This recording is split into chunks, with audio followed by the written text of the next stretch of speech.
Let's go. This is your man Mike Bowens. This message is entitled Why Some Daycare Businesses Succeed and Others Do Not. Now let's jump right into it, because I've been getting a lot of emails. A lot of people saying, can you do more daycare videos? Can you do more daycare videos? So got to give the people what they want. Listen, one of the reasons why some daycare businesses succeed and why others do not succeed, here's the number one reason. Are you ready? And I'll follow this up on a weekly basis with different reasons why some succeed and others do not succeed. Number one reason through my time of being in business, in the daycare business, is this. When daycare businesses are successful, they meet the needs of their clients. They got to be number one. When I lived in Atlanta, they said numero uno. Yes. So that got to be number one. And I feel like a lot of times in business, not just daycare business, but in general, even when it comes to ministries and things of that nature, people lose sight of the clientele, the customer, the people that they're serving. And you got to keep your ears open to the needs of your clients. No two daycares are alike, right? You may have some similarities, but not everyone is the same. And so what you got to do is keep your ears open to the needs of your customers. Some customers need more overnight care than daycare, than the daytime care. Now, if that fits your schedule and that's something that you could do, or you get an innovative idea, like a person that I know, she have a 24-hour daycare. She works during the day. She hires people during the day, and then she have people that works during the night. And she just oversees everything. She just watches everything. And she's making a great living that way. Some people can do that. I have a family and I have other things that I do ministry-wise and other business areas wise, especially real estate, that and my time wouldn't allot me to do that. Like I said, no two daycares are alike. And so you got to meet the needs of your people. Got to meet the needs of your clients. What are they telling you that they need? Do they need organic food in the daycare? Do they need more learning? Do they need more playing? Do they need more technology? Right? Do they need pickup and drop-offs? That's something that we do, and we find that it works quite well, because a lot of parents need pickup and drop-off, because if they're working somewhere and the school bus doesn't pick that child up to bring them to where they need to go, we can fill that gap. And that's what we do. We fill that gap, and we have a number of kids that we pick up, bring them home, pick them up from home. And it's a tremendous asset to our company, because guess what? Nobody else is doing that. Or most in-house daycares, quote unquote, are not doing that. And so another thing is, the larger daycare centers, for the toddlers, they usually close at 2:30. But guess what? We're still open for after school. And most daycare centers close at 5 o'clock. Guess what? We close at 6. So now we're able to take those kids who get out at 2:30 from the larger daycares, and they're able to come to our daycare from 2:30 to 6. And by doing so, we added a number of children to our program. Every single day, through the grace of God, all glory to God, we get phone calls every single day.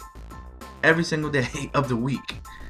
Like right now, we're busting out the seams. We eventually have to expand and get a larger center or get multiple sites, because it's crazy. It's ridiculous in these streets, which is a good thing, because we're able to have a waiting list. And I know most people can't say that, but that's what we have. And I'm just grateful to God about that. But it's like when you have a garden, right?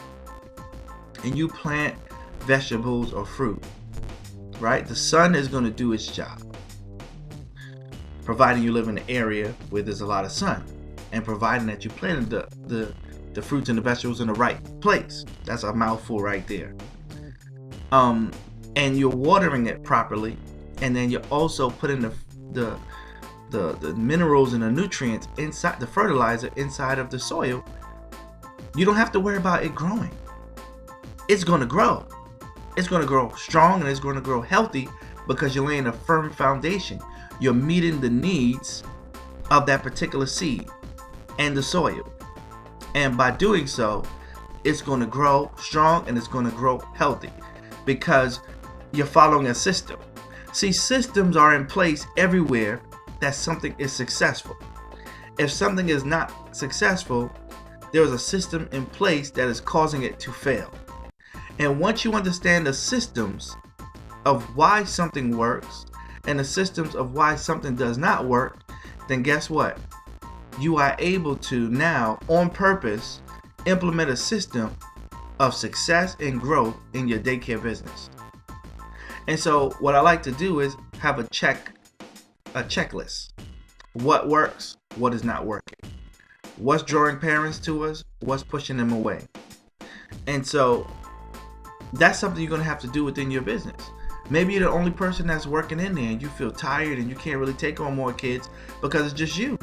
Now you got to start thinking, okay, how can I hire someone, or how can I get somebody to work with me and we're able to expand this business and make it grow at a more exceptional rate in a better, more excellent way. See, this is what you have to sit down and brainstorm. You know, for the first year or two, we did an extreme amount of advertising.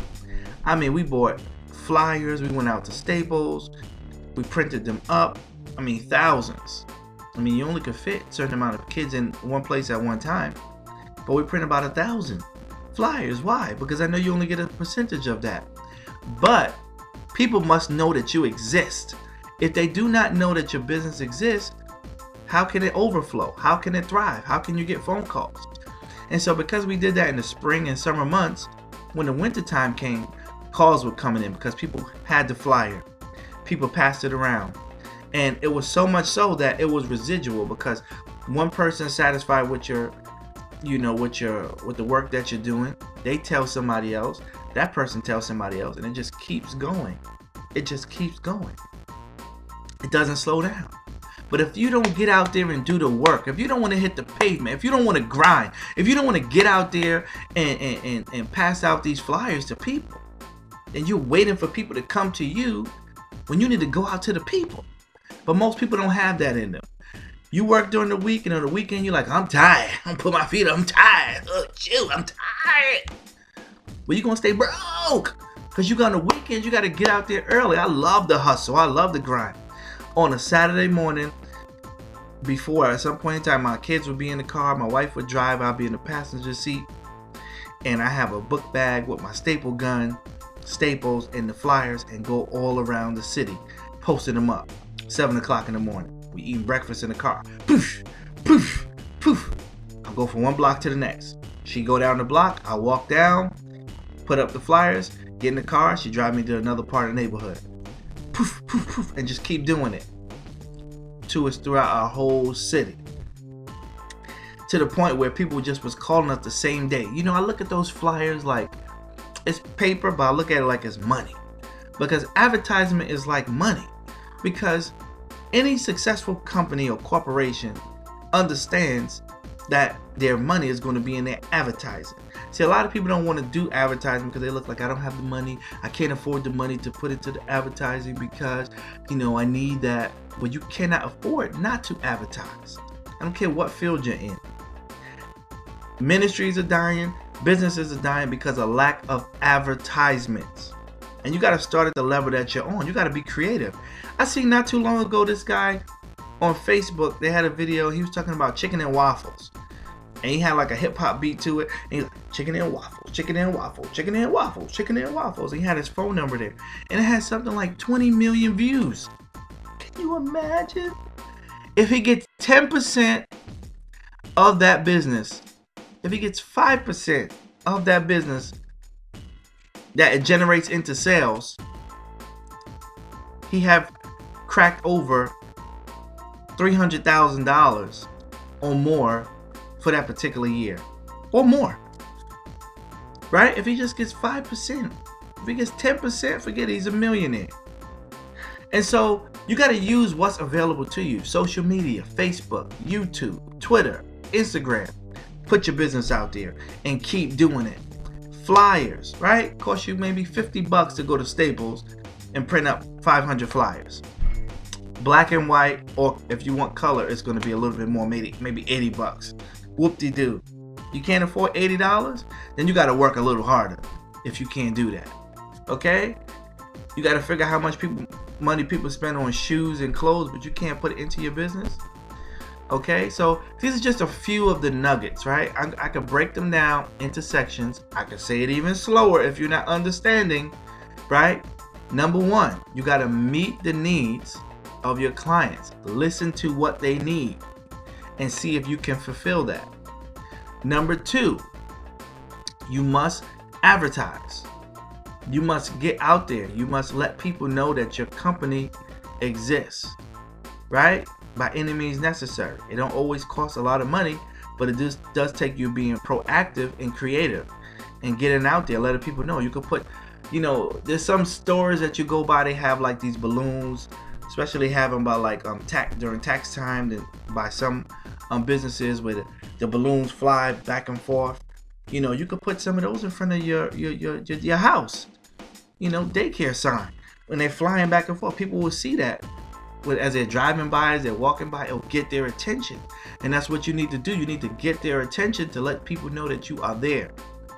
And number three, which I would say, you gotta have a level of excellence. You can't just do this thing halfway. Your place gotta be clean.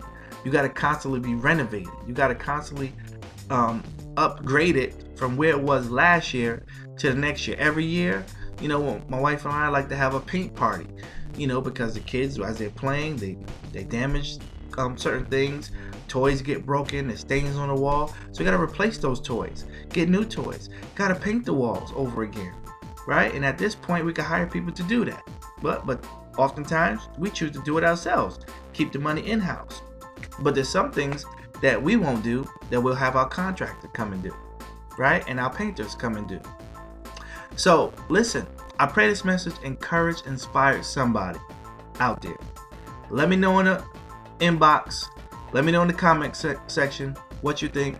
And if you have more questions about this daycare thing, let me know. And also, if you want more in-depth coaching, reach out to me on MikeBowensJr.com and sign up for the service. Listen, I'm not even charging a lot, but the information that you're going to get is going to be priceless. Listen, free is expensive because you can listen to what I'm saying and you say, okay, I'm going to do that. But you're not getting the intricate details of how to do it.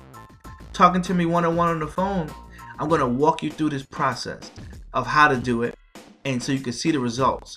Let somebody who has experienced it and somebody who is winning, let them coach you so that you too can win.